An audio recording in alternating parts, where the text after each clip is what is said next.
विश्व के सभी मेरे साथियों को राजरत्न अम्बेडकर की ओर से जय भीम, नमो बुद्धाय।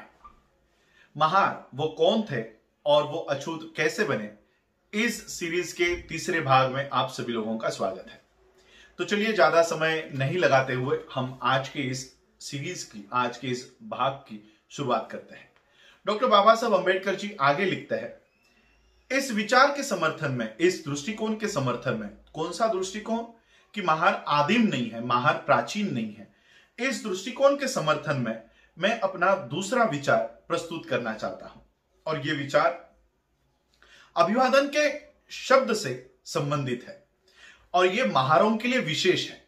महारों द्वारा अभिवादन करने के लिए जो शब्द का प्रयोग किया जाता था, जिस शब्द का इस्तेमाल किया जाता था, वो शब्द है जोहार। और निस्संदेह से ये संस्कृत शब्द योद्धार का दूषित शब्द है, दूषित रूप है। यह सभी को पता है कि प्राचीन समय में ब्राह्मणों और क्षत्रियों द्वारा अलग अलग शब्दों का प्रयोग अभिवादन करने के लिए किया जाता था। ब्राह्मण अभिवादन करने के लिए नमस्कार शब्द का प्रयोग किया करते थे और क्षत्रिय योद्धार शब्द का प्रयोग किया करते थे। अब यह कल्पना करना भी मुश्किल है कि अगर महार निचले जाति के वर्ग के लोग होते तो उन्हें योद्धार शब्द का प्रयोग करने की अनुमति कैसे दी गई होती, और अगर वो आदिम या आदिवासी समुदाय के लोग होते तो चमारों और मांगों का अभिवादन करने का शब्द बहुत ही अलग है, बहुत ही भिन्न है, जिसका दूर दूर तक क्षत्रियों की स्थिति से कोई संबंध नहीं है। मांग फरमान शब्द का इस्तेमाल अभिवादन करने के लिए किया करते थे, जिसका मतलब होता है आदेश या आज्ञा। चमार डफराव शब्द का प्रयोग किया करते थे, जिसका उत्पन्न कहां से हुआ है यह बताने के लिए मैं असमर्थ हूं।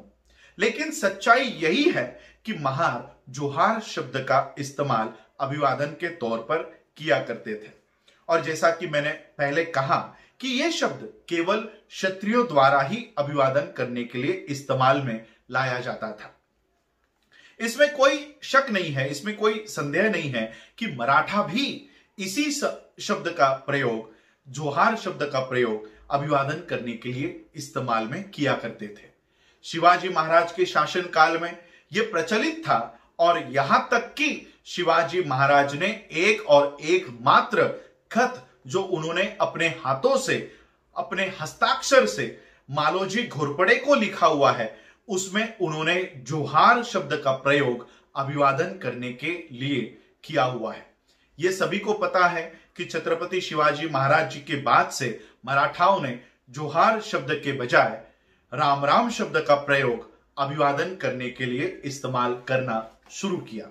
लेकिन अजब की बात यह है कि महारों ने इस आदेश का पालन नहीं किया। महारों ने जोहार शब्द का इस्तेमाल तब भी क्यों जारी रखा जब मराठाओं ने इसे त्याग दिया था, और राज्य ने उन्हें जोहार शब्द का इस्तेमाल क्यों करने दिया जब राज्य ने सभी पर राम राम शब्द का इस्तेमाल करना बाध्य कर दिया था। यह ऐसा सवाल है जिस पर व्याख्या की जानी आवश्यक है। लेकिन यह तथ्य तब भी बना रहता है कि जोहार शब्द क्षत्रियों के स्थिति का सूचक है, क्षत्रिय की स्थिति दर्शाता है। एक बात है जिस पर ध्यान आकर्षित किया जाना चाहिए, क्योंकि यह उस दृष्टिकोण का विरोध करता है जिसका मैं समर्थन कर रहा हूं कि महार आदिम नहीं है, आदिवासी नहीं है, मूल निवासी नहीं है, और वास्तव में वो मराठा समुदाय से थे और एक समय में क्षत्रिय के रूप में जाने जाते थे। वो ये बात है कि महारों में मृत शरीर को दफनाने का रिवाज हुआ करता था और वहीं पर मराठा और क्षत्रियों में मृत शरीर को जलाने की प्रथा प्रचलित थी।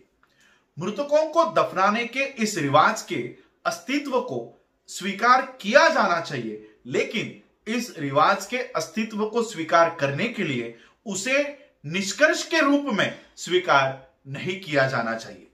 सबसे पहले यह संकेत मौजूद है कि मृतकों को दफनाने का यह रिवाज मूल नहीं था, ये ओरिजिनल नहीं था, लेकिन महारों के बीच मूल रिवाज मृतकों को जलाना ही था। ये इस तथ्य से समर्थित होता है कि भले ही महार मृतकों को दफनाते थे, लेकिन वो कब्रिस्तान में शव के साथ अंगार और जलता हुआ कोयला एक मिट्टी के बर्तन में लेके जाते थे। इस तरह के कृत्य का कोई उद्देश्य रहा होगा और लाश को जलाने के लिए आग का उपयोग करने के अलावा इसका और क्या उद्देश्य हो सकता था। मृतक को जलाने के बदले मृतक को दफनाने की प्रथा महारों के बीच कैसे स्थान प्राप्त किया, इसका सटीक कारण देना कठिन है, मुश्किल है। लेकिन ऐसा लगता है कि मृतकों को दफनाने की प्रथा महारों पर बाद में थोपी गई होगी जब उनकी स्थिति में गिरावट आई होगी और वो अछूत बन गए थे। इस तथ्य के लिए पद्म पुराण से काफी सहयोग प्राप्त होता है। पद्म पुराण में इस बात का उल्लेख है कि कुछ समुदायों को मृतकों को जलाने पर निर्बंध था, क्योंकि वो विशेष अधिकार सिर्फ 3 वर्गों के लिए ही सुरक्षित था। यदि यह सही है तो मृतकों को दफनाने का रिवाज इतने सारे सबूतों को पछाड़ सकता है, जो ये बताता है कि महार आदिम नहीं है और पुराने समय में वो मराठा वंश के थे और क्षत्रिय स्थिति के रहे होंगे, ये वो दर्शाता है। डॉक्टर बाबा साहब अंबेडकर जी इस प्रबंध के शुरुआत में जो 3 सवाल प्रस्तुत करते हैं, वो 3 सवाल का पहला सवाल है कि who are the Mahars, Mahar कौन थे। उसका पहला जवाब डॉक्टर बाबा साहब अंबेडकर जी यहां पर देते हैं। डॉक्टर बाबा साहब अंबेडकर जी इसी ग्रंथ में दूसरा सवाल प्रस्तुत करते हैं और वो सवाल है कि महार गांव के बाहर क्यों रहने लग गए थे। बाहर, why do they live outside the village, Mahar गांव के बाहर क्यों रहते थे, इसका जवाब हम देखेंगे अगले एपिसोड में। आज आप लोगों ने मुझे सुना, उसके लिए आप सभी लोगों का आभार, धन्यवाद। जय भीम, जय भारत, जय बुद्ध।